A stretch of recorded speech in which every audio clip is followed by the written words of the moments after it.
Welcome back to this week's episode of the Well House Exorcism. This is your ghost of a host with the most, Shanna. It's Pakwa PJ. This episode is brought to you by Craven and Castor, Creations and Curiosities, a small business founded in Blakely, PA. This is a great place to go explore handmade oddities and curios. They have various types of fantastic books, custom D&D items, and all sorts of witchy things. They even offer psychic readings and Reiki sessions. Also, they have a cat named Miles Teller Prowler who was the Meownager, and they have a dragon. So head on down to Blakely to get your spooky on. Yeah, Craven and Crassers is amazing. They have some great stuff. Even if you're a gamer like myself, lots of D&D stuff and board games. And they've got necklaces. They have jewelry. They have all kinds of crystals, spooky stuff, crystals, smudging stuff, handcrafted. He does his own. What's that like? He has like a laser cut, one of those laser cutters for wood, so he can make like things out of wood. He has 3D does printers, that pouring stuff, the resin. Yeah, he does resin work. Incredible.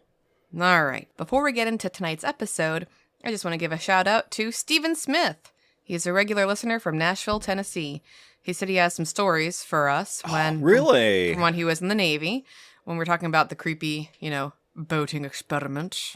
Oh, cool. Yeah. So we have to get him on here for an interview. Yeah, you said he messaged us. You didn't say anything about that. I talk to people without withholding information. I was holding on to it for this recording. Anyway, also Pakwa PJ, he had a comment for you. All right. He's requested that you look more into the USS Nimitz encounter off of the coast of Cali in Mexico. So we need to do a deeper dive into aliens, from what it sounds like. I am all for that. I also need to do my ghost ship story finally that I have. Has been on the back burner. Okay. Because I feel bad because he wants to hear more about ghosts. And not he likes the ships. Terrible movie. No. And of course, we need to have Steven on. Obviously, it's going to be a Zoom. That'll be fun. It will That'll be a lot of fun. But this is proof once again, listeners. We want to talk to you, and I want to talk to you over my own husband. So please message us. We're lonely. I'm hurt. Oh, we went on a date last night. You can't be hurt. Just going to have this drink. I thought you were going to make a slurping noise. Look at you growing I'm up. not Dan. Or me last week. Yeah, I'm no barbarian. I'm just going to sip this politely. I only sip when I have to. Like when I'm at the bottom of a juice pouch. Well, anyway, my references for this evening are caselaw.findlaw.com, onlyinyourstate.com, the Topeka Capital Journal, or they also call themselves the CJ, online, Listverse, Reddit, and U.S. Ghost Adventures. Are you ready? I'm here. I shared this. I know, and I didn't have a chance to read it because I was working on my own Zoom interview for this week's episode. You've been complaining that, well, I don't know what we're doing this week. What are we doing? But let me share it to you. And it's all cited and perfect. You had to pick this week. And I had like little comment bubbles. I always read the comment bubbles like, should we add more here? How about there?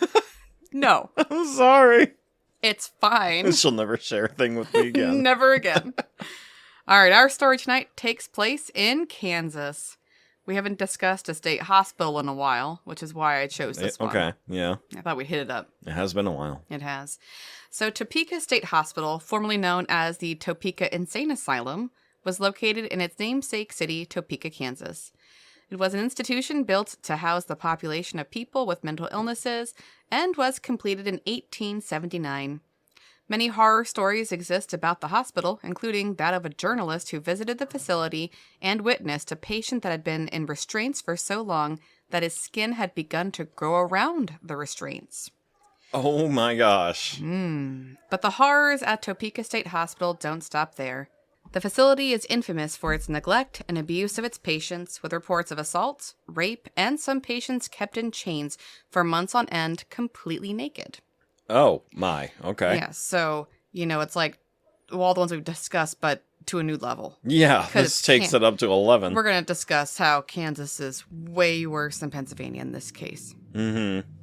The Topeka State Hospital opened its doors in 1872 to the medically and criminally insane.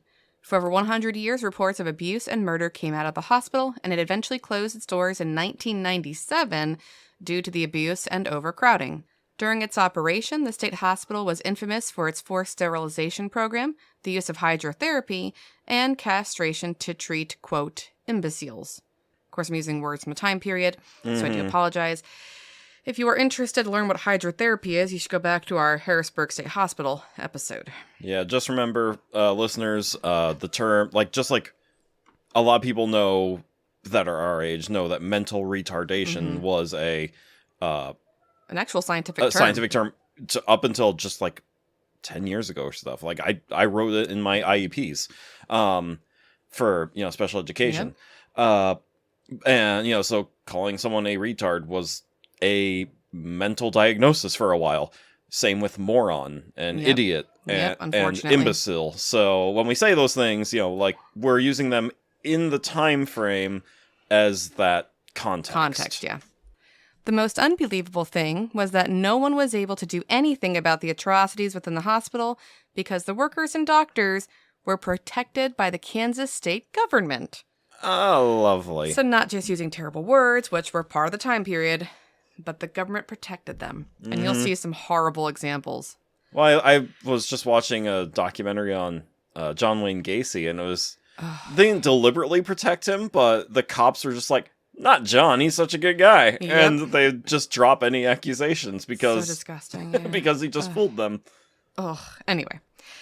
A famous report written by Harry Levinson, a psychologist of national stature who began his career at the Menninger Clinic, and his two colleagues, they noted that more than 1/3 of the approximately 46,000 Kansans who had entered state mental health hospitals between 1866 and 1946 had died in them. A third? More than 1/3. More than a third. Of almost 50,000 people. Oh my. Yep. The Levinson report and another issued about the same time by a special commission formed by former Kansas Governor Frank Carlson that included Dr. Carl Menninger prompted the first of several sweeping reforms of the state hospitals and the mental health system in Kansas. Did you do the math? Yeah, I did the math. It's over 18,000. Gosh. 1/3 exactly would be 18,150. Oh, that's... Yeah. Unfortunately, while this sounds lovely, again, in terms of their sweeping reforms, that's lovely, to go back to my script, not the 18,000, it was a little late and a little short in time for what needed to be done, which is unfortunate. So the history of the Topeka State Hospital. Yes. Okay, it was an operation from 1872, even though it was officially done being built in 1879, until 1997, so for over 100 years. Mm-hmm. It was located at 2600 West 6th Street, and the hospital opened to house patients from the Osawatomie State Hospital after it had become overcrowded.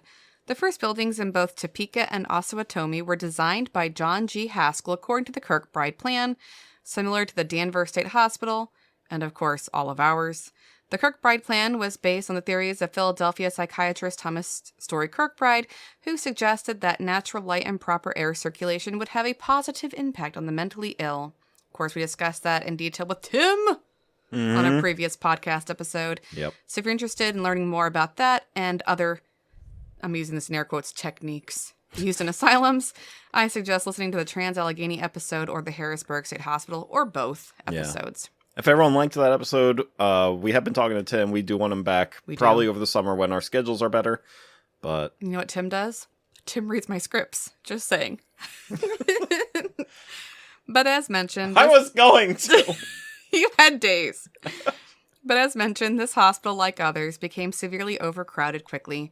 During a thorough investigation initiated by then Kansas Governor Frank Carlson, it was discovered that there was little to no paperwork for several of the admitted patients, and that instead of being treated, they were merely thrown in with the others, left to roam the hallways aimlessly. This just shows how lacking in care the state was in general. I would argue that the lack of paperwork and care was worse than Harrisburg or Trans-Allegheny in extent, based on my research. And that's saying something. Because you know how terrible they were. Yeah. The hospital operated as usual until 1948 came along with countless complaints about the way patients were being treated within the hospital.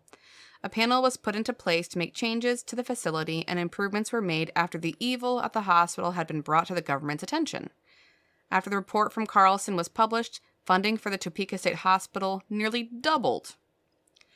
Corrupt staff members were let go, and social workers alongside doctors began to actually evaluate and treat patients.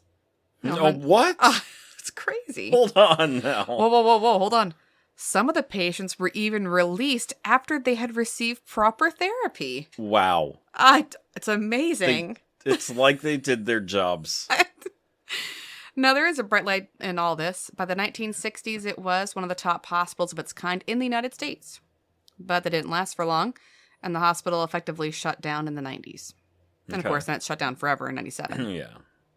The reason why? Reports of abuse. Surprise. Yeah. Didn't see that one coming at all. No. And this is where I would like to say, listeners, if you get queasy or things upset you, you might want to just turn your microphone off now and just not listen. But Headphones, sure. We have the microphones. I'm not cutting that out. We're keeping that in there. All right. So now, as mentioned previously, the Topeka State Hospital was meant to provide relief to the Osawatomie State Hospital and was built on more than 80 acres of land, according to Kirkbride plan. Lots of space and light. As time went on, reports of heinous abuse from both the administration and faculty began to emerge.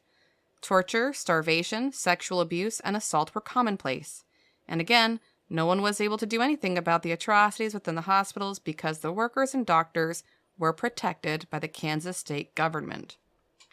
And fun fact, unless you buy some thick books that are hard to get a hold of, you can't get much information on this. It's like they shut it all down. I had to do a lot of research for this Harrisburg. episode. Yep. Who was in charge of history, right? Yeah. But anyway, during its operation, the hospital, as mentioned, was infamous for its use of the sterilization program, the use of hydrotherapy, and castration to treat mental illness. A 1913 sterilization law was introduced and aimed at habitual criminals, idiots, epileptics, imbeciles, and the insane. And I am quoting that. So again, I apologize, but time period. Yep. As a result, 54 people were sterilized in Topeka State before 1921. So in way less than 10 years, 54 people are sterilized. Honestly, I thought it would be more. Yes, well, there's a reason why. In the years that followed, the number increased dramatically before the practice was stopped in the 1950s. There it is. Okay. Yeah. There's a whole reason for that. But in any case, in 1951, the hospital faced heat again when it was found that a 59-year-old Danish immigrant named John Crabbe had been wrongly incarcerated despite not being mentally ill at all. I'll get into that story in a little bit, too. That sounds like Pennhurst. Oopsie doodles. No, this is crazier. Oh, boy. Yeah. Abuses were reported from the beginning of the hospital's creation. None are more infamous than the abuse in room 18. Understand that newspapers from the late 1800s were filled to the brim with reports of abuse occurring inside the asylum. In one particular case, a witness came forward with some startling information about a patient named Dodd. The witness said that he had seen an attendant, so a worker, kick Dodd on numerous occasions, sometimes strangling him and jumping on him and on his chest. During his final beating, Dodd was knocked down, and the witness stated that Dodd was dragged into room 18. The door shut behind him, and the witness heard a struggle and a loud groan, and then he saw Dodd being carried out of the room, dead. A county attorney tried to launch a dispute against the attendant, but the governor of Kansas refused to launch an investigation into the death, and the matter was dropped. This is only one example of the abuses given by the workers to their patients. Oh. Yeah, a real witness who is not criminally or mentally unstable sees a guy being beat horrendously, dragged into a room, killed, dragged off, but the governor's like, no. Yeah, it's fine. Yeah, who cares? Another example of abuse would be what was done to old soldiers. So we're talking Civil War soldiers at this point. In 1896, reports surfaced that elderly soldiers were being taken to Kansas state asylums and systematically killed off.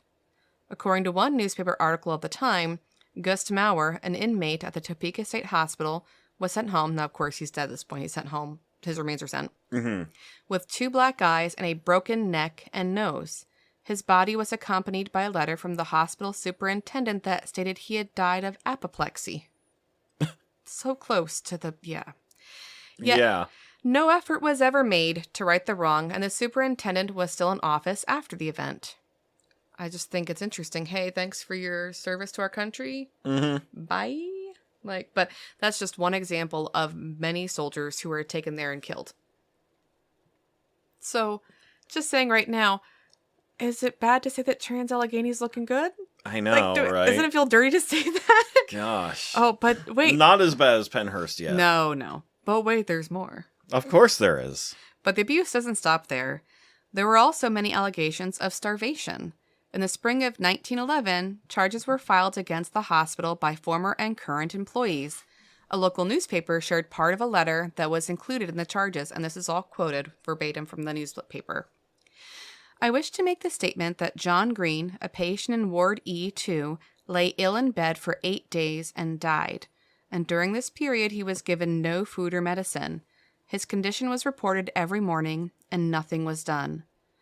The body of Green was taken to the dissecting room, his brain taken out and used in a demonstration by Dr. T.C. Biddle before a class in the chapel the next day without the consent of Green's relatives. Biddle wanted the brain to demonstrate the condition of a congested brain. Attendants Roberts and Johnson could not be convinced as they well knew the patient came to his death by starvation. Yeah. Or dehydration, probably. Still, think about it, like, let's cut them apart, too, without getting any approval from family. And, like, for some religions, that is, like, ooh. Yeah. Vatican I Catholic, you ain't doing that, you know? Yeah, old school Catholics and other Christians, too. Like, your body has to stay intact. Yep. That was only one example of death by starvation. Patients were also treated like dogs, literally, as in this story. One witness wrote about a patient who was seen wearing handcuffs, being led around the property with a rope tied to his neck. This patient was Mr. Smith, a former banker. The statement did not state why Smith was placed in the hospital, but regardless, this, quote, treatment was completely uncalled for. Sometimes the attendant of this patient would take it a step further. The attendant would get drunk and beat Mr. Smith mercilessly. He even tied the patient to a tree, leaving him there for hours. Furthermore, on one occasion, it was witnessed that the attendant threw the end of the rope over a door and pulled Smith's head up to the top of the door, strangling him as some sort of punishment. He didn't die. It was done over and over again. Yeah, they do it in short bursts. Yep. Wow. Now the question is, how did they keep it all a secret? Well, like many other asylums we have covered, the story's the same. Visitation was kept to a minimum, and it was also highly structured, just like Pennhurst. Mm-hmm. The hospital enforced strict visitation rights, not allowing parents to see their children, ever. Furthermore, friends of inmates were not permitted inside and had 0 visitation rights. Out of the 29 wards in the hospital, visitors were only allowed to visit 4 of them. The reason? Dr. Biddle, the hospital supervisor, claimed that visits would interfere with the patient's treatments. Oh, of course, Of course. You know, the guy who was cutting out brains. Quote-unquote treatments. Yeah. But the Topeka State Hospital went a step further than others we have covered. They were very good at stealing money. Oh, okay. Yes. Which is probably why Kansas did not mind having all these people. If they got a cut of it. Yep. In 1911, it was announced that a claim adjuster was looking into the, quote, financial condition of the inmates of state hospitals and of relatives bound by law to maintain them. The Topeka Hospital wanted more money than was being given by the state. In fact, the hospital had already begun taking families to court and had won a case in the previous year in which the Supreme Court ruled that they could recover for the care of an inmate, quote, from the time of his admission until the time of his death. The hospital wanted something similar to the Lunacy Act of Ontario, Canada, wherein the asylum would be permitted to take over the patient's estate and pull from it all the funds required to care for the inmate. This is something we see nowadays with the term ward of state, which is true, unfortunately. But yeah, imagine, well, this gives me an incentive to bring rich, crazy people in because now I can pull from their estate to pay for their care. In 1916, there was a report that insanity was on the increase in the state of Kansas. The state totaled over 4,000 cases of insanity, with 1,500 plus of those afflicted being placed in the Topeka State Hospital. Mathematically, that means over 1/3 of all insane persons, and I use that word very generally because they're probably not, were placed in Topeka State. It was big business to declare someone insane, especially when the state could take over the property owned by the patient. For example, there was a big property case in 1918. A Potawatomi Native American woman was declared, quote, mentally sick and was being held at the Topeka State Hospital. She also happened to own a sizable estate in Oklahoma. The woman's guardian was in charge of the estate, but Kansas wanted it for the woman's care. Efforts were made through the courts and the newspapers to vilify the woman's guardian, claiming that the guardian was looting the property, when instead the state of Kansas should be allowed to take over and profit from the estate. So lots of criminal cases. Yeah. And just kind of like seeing how hard Kansas was fighting to get certain people put into these hospitals to take their money. Yeah. Yeah. Makes you feel really dirty. But now on to the story of John Crabbe, our accidental Danishman. You ready? Okay. That's a nickname. John Crabbe was confined at Topeka State accidentally for years. John Crabbe was a Danish immigrant to the United States and barely spoke any English. He worked as a dishwasher in Topeka and was known to have a bit of a hot temper. One night in 1931, a co-worker began hitting on one of the waitresses, who just so happened to be Mr. Crabbe's girlfriend. Crabbe made verbal threats and was taken to jail for his behavior. While in jail, the man sulked and refused to eat. And I'm using this in quotes, an expert was brought in and labeled Crabbe insane. Crabbe was taken to the Topeka State Hospital, where he was imprisoned as an incurable for almost 20 years. Oh my gosh. Yep. During his time on the inside, Crabbe tried his hardest to convince the staff that he was sane, but, and I'm quoting this, one of the reasons they thought he was insane was that he tried so hard to prove he was sane. Wow. I just can't make this off. This ticked Crabbe off even more, and he refused to cooperate with the staff and refused to do any work. He might have died in the hospital if it had not been for a group of Danish insurance men who learned of his case. They went to the authorities, and Crabbe was tested again. This time, he was labeled sane, but it took another 10 months before the hospital finally released him in 1950. Isn't that crazy? Almost 20 years. That's so upsetting. Yeah. Now, to this point, it would seem that no one cared about this place. You could make that generalization. It's almost 100 years now. However, that would not be true. People did try to help, like in the case of Crabbe, but it became pretty apparent from the government that you should try not to help at any cost. So to say that no one was trying to fight the abuses occurring in the hospital would be a lie. Many lawyers attempted to take on cases or initiate investigations into the claims of abuse, but they were always stonewalled. For example, Mr. Hansen, a lawyer, tried to secure the release of several patients in the Topeka State Hospital. He was unsuccessful, and his patients were returned to captivity without receiving an examination or a hearing. To add insult to injury, the Attorney General filed suit against Hansen for, quote, harassing the state officials in charge of the Topeka State Hospital and to prevent him from disturbing the patients at the hospital. Oh my gosh. Yeah, message received loud and clear. Don't help people. Yeah. Because it'll destroy you, too. Now, I have just done the tip of the iceberg with, literally, of the cases of abuse. The sheer amount of cases of abuse and neglect is shocking. But there were other tragedies that occurred at the hospital over the years as well. Murders, assaults, just terrible crimes. Mm-hmm. And again, still went running, and the government protected the hospital. Yeah. So one major tragedy that started the eventual downfall of Topeka State was what happened to a specialist in 1992. Okay. So well over 100 It's a years. time jump right there. Yep. The hospital broke headlines when music and activity specialist Stephanie Ulrich was murdered by a patient. Now, Stephanie Ulrich worked as a music and activity therapist in the general hospital population, so you'd think it'd be safe. Mm-hmm. This put her in a population with one Kenneth D. Waddell. Quite the stunning name for such a horrible human being. Yeah. He'd been placed in the custody of state mental health authorities after having been found not guilty by reason of insanity for the charge of aggravated battery. Waddell was initially placed in the Larned, I think it's pronounced Larned, but it might be Larned, State Security Hospital.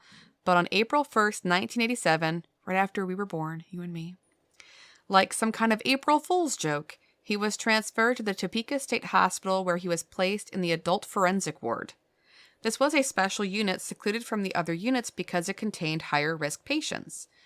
Well, this unit was later closed due to budgetary constraints, and Waddell was eventually moved into the general population. Again, Waddell was classified as violent and high risk. With this being said, on February 23, 1992, Ulrich and another therapist took some of the patients off hospital grounds to watch a movie, which is pretty common. It was like their reward. Mm-hmm. Yeah.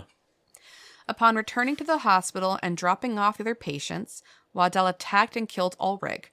Her body was found in a bathroom on the grounds.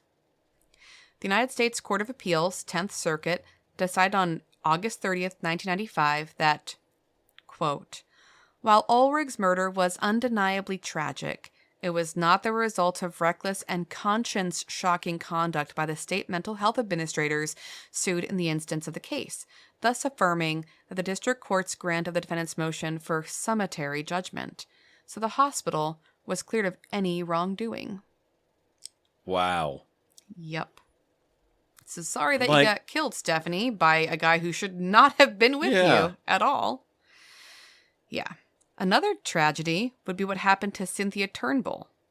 Now, this is in 2001. Okay, so we're flashing forward well after. Yeah, okay. Dr. Cynthia Turnbull, a psychologist at the Topeka State Hospital, sued her employer and the state for sexual harassment after she was sexually assaulted by a patient. The patient was named James Stout. He came into the Topeka State Hospital environment in June of 1996, so right before they shut down. Okay. Mr. Stout had sexually assaulted 2 female staff members at another state hospital prior to his transfer, but that fact was not communicated, apparently, to Topeka State, according to them. Wow. Sure. Yep. And his diagnosis on admission was, and you'll laugh at this because you see this every day, oppositional defiant disorder. That's all that he had, a relatively mild diagnosis for a psychiatric inpatient. And it's like, he raped 2 people. Yeah. But you're going to give him ODD? ODD. As his, yeah. But anyway, a relatively mild diagnosis for a psychiatric inpatient, but one characterized by a tendency toward aggression and difficulty submitting to authority. Dr. Turnbull performed his intake evaluation and noted he had trouble respecting personal boundaries when agitated. So people were just like, okay, not so great. Yeah. Although she did not believe his reports of past rapes and her voices telling him to kiss and feel somebody, she noted in his file that staff should not meet him alone in small enclosed areas. So he's telling her these things, and she's like, okay, well, it's not in your notes, so I don't believe you, but just in case. Yeah. If she'd had that in those notes from the previous mental hospital, she's like, oh, you're telling me the truth. Yeah, no, okay, got it. Yeah. Despite these early warnings, in one period when Mr. Stout was restrained for aggression, his therapy proceeded well, and by August, he was allowed the privilege of field trips off the hospital grounds.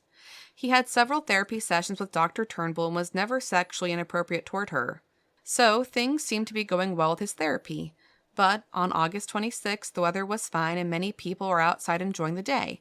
So Dr. Turnbull decided to head outside to walk the grounds during Stout's therapy session. When they reached a slightly secluded area, he suddenly attacked. He knocked her to the ground, undressed her, and I'm going to remove some things because of the content. Some details, yeah. He bit and choked her and repeatedly threatened to kill her. And there's a ... there for a reason, because I think you can infer what happens. Yeah. Dr. Turnbull suffered post-traumatic stress disorder after the assault and never returned to the hospital. Yeah. And interestingly, not soon after, the hospital is closed forever. Yeah. In addition to filing criminal charges against James Stout, Dr. Turnbull sued Topeka State and the state of Kansas under Title VII for allowing a sexually hostile work environment to exist at the hospital. At trial, the jury heard almost 7 days of evidence. Topeka State made a motion for judgment as a matter of law at the close of the plaintiff's evidence and again at the close of its own, arguing Dr. Turnbull had not proven a legally sufficient hostile work environment claim. The court took each motion under advisement, and the jury began its deliberations. The jury was asked to determine 2 issues. Number 1, whether a sexually hostile work environment existed at Topeka State, and, if so, whether the hospital or state should be held legally responsible. That's number 2. After 2.5 days of deliberation, the jury reported it was unable to reach a unanimous decision on the second question and felt further deliberation would be fruitless. So they didn't say no to the hostile work environment, but they couldn't say yes that it was the state's fault. Yeah. I'm sure they were saying, like, semantics-wise, you know, like it's the patient, not the state, or what have you. I think someone paid somebody. Anyway, the court revisited the defendant's Rule 50 motions at that time, holding without discussion that the evidence had not shown a cognizable claim of gender-based sexual harassment and dismissing the case. So once again, Topeka State was cleared of any wrongdoing. Yeah. Okay.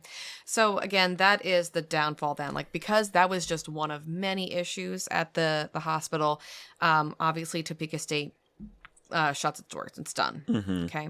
So there was a little grain of wonder in there for just a little bit. They were doing things great. Like I said, it was just for a little moment. Yeah. Like, good job. But then, I mean. And then that goes away. Yeah, absolutely. And I'm sorry, in the 90s, there's no excuse for a lack of paper trail there. Like, there's just no reason that she should not have been told that this guy had raped people. Everything was a digital database at that point, and usually paper backup too. Like, yep, they wanted them off their hands, and they gave them over there. So I discussed all that because I want to obviously go into the scary stuff. So there is a cemetery that lies on the hospital grounds, but the hospital itself does not exist any longer. So I have one really cool story about the place when it was still all together. Yeah. But generally speaking, it was haunted, but now, it's kind of gone. But it's kind of interesting, the whole story. So there does lie a cemetery in the hospital grounds, the final resting place of patients who died in the hospital. Only 16 of the over 1,000, so 1,157 graves have headstones. 16. Oh my. Yes, so most of the souls are left nameless. Visitors to the hospital grounds can now witness the nightmarish and foreboding bits of the buildings that still stand, as well as this patient cemetery.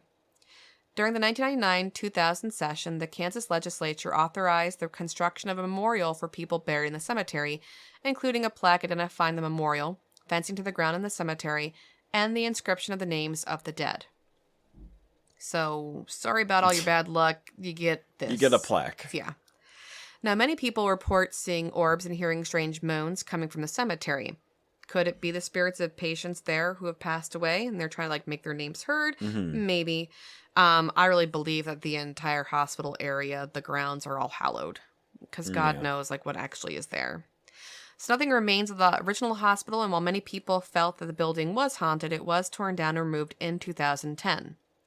The crew even went so far as to remove the concrete slabs so that the spot where the hospital once stood would be completely devoid of any sign that there was once a hospital built there. And in true Kansas, we don't care, I guess, about lunacy. And again, I'm using the term from the 1800s. Mm-hmm. They built a sports park on top of it. Oh. Yeah. A sports park now occupies the land where Topeka State Hospital once stood. Oh, my. Yeah, I don't know how I feel about that. What sports park? Do you have the name? I'd refused. No, I just have a sports park. I was just curious. Probably Topeka Sports Park. Maybe it's Topeka State Sports Park. Oh my gosh. Yeah, it just makes you feel dirty. It's like, oh, yeah. Okay. Not only did 2 people who were hurt and or killed never saw justice, but oh, okay. Yeah, now kids are playing soccer on it. Yeah, or skating if it's that kind of a sports park. But this story is just really, really cool. There are a couple little things on Reddit, but this one, I believe this entire story because this is the first person on Reddit that I've met that uses beautiful grammar. No, okay. No, I mean 100. I'm not kidding. Beautiful grammar. Uses parentheticals correctly. Uses a semicolon correctly. Nothing was misspelled. So this person is credible. Exactly from an English teacher standpoint, this person can do no wrong. But their name is, I'm guessing it's Florus, and the last part's Ammon, so Florus Ammon. I don't know, but it's really cool. But he goes on the subreddit No Sleep. So it's it's a really cool story. And again, this happens at Topeka State, so good ghost story. Now, I've been a lurker on subreddit No Sleep for quite a while now. Just reading the scary posts helps me sleep at night because they take my mind off of things. I love anything that will get my heart pumping and the adrenaline flowing, from extreme sports to urban exploration. I've almost done it all. But there was one time when I really considered my beliefs as an atheist. I reckon that ghosts and spirits and all that cannot possibly exist due to the lack of physical evidence, but one night really got my mind going. It was about 16 years ago. I'm old now, haha. And this was posted years ago, by the way, on a side note. Yeah. So, when I lived in Topeka, Kansas. Now, some of you will know that what I'm talking about already, but for those of you who don't, keep reading. I was a keen urban explorer. There was just something thrilling about breaking into abandoned buildings and exploring them. I'd always known about the Topeka State Hospital due to the numerous haunted stories around it, but I had never really thought about exploring it. A friend of mine, Reese, was also an avid urban explorer, and one night he suggested to me that we go check it out at night. Not believing in ghosts or scary stories as such, I instantly agreed to go. We got our bags ready with torches, phones, and a snack or two. You gotta travel light, and we waited for sunset. On arriving, it was already pitch black, and there were no lights as the place had been closed since 1997. So we flipped out our torches and crunched our way up the gravel to the front entrance. It was locked, as we expected, so we made our way around the red brick exterior, looking for a way in. About halfway around, we came across a boarded-up window. I offered Reese a parting glance, and a slight nod of his head indicated we were thinking along the same idea. I braced my shoulder and bashed into the window. The sound echoed around the empty halls and the surrounding forest for what seemed ages. A second bash proved successful as the wood splintered and fell to the ground with a large bang.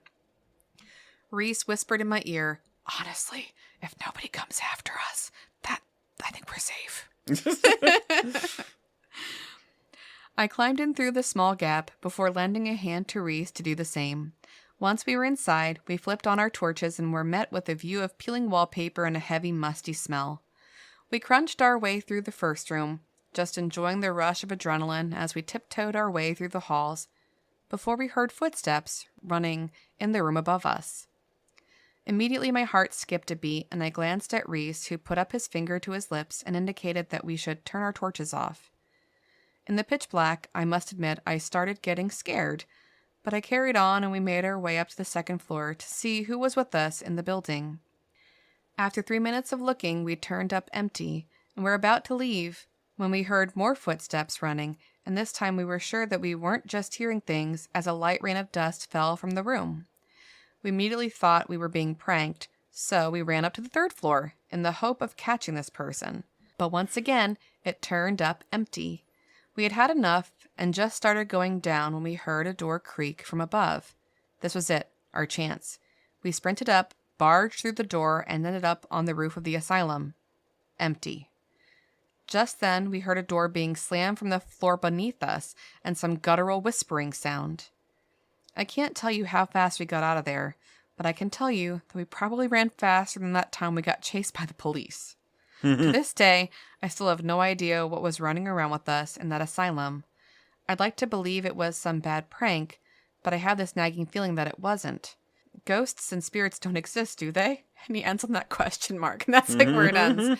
So it's an interesting story, and I liked it because it's not like, oh, a big black shadow jumped out. Yeah, right. It's just enough to make you go, oh, no, I would not like that. Yeah. You break in, and then it's above you. It's above you again. Then it's above you again, and then it's below you, slamming doors and whispering. You're like, you know what? I'm out. Yeah. So, anything you want to add, sweet cheeks? It's No Sleep, so that's like most of the stuff on No Sleep is fiction, which makes me like question it, but it is a cool story. Yeah. It's such a cool story. And it's, like you said, it's just mundane enough in the supernatural world to make it believable. Agreed. And if it's fake, I don't care. It's still a good story. It wasn't ChatGPT, whatever, doing it, so we're cool. So, I just want to say thank you for listening to Well House Exorcism. Find us on Instagram as Well House Exorcism, on Twitter /X, or Facebook under Games Overboard.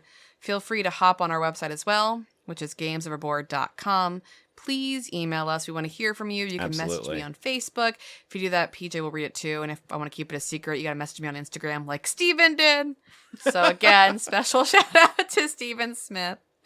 And we're getting close to 20,000 listens. It's growing crazy. Super fast. I can't believe it. I may already have an entire cart of things that I'm going to buy for our listeners. Yes. I got stuff from Games Overboard, from Danger and Dice, and from the Well House Exorcism. I don't want to brag, but I'm actually pretty good at being our PR person, just saying. But anyway, thank you, Carrie, so much, our paranormal expert, for creating our weekly Freaky Friday Facts. Love it.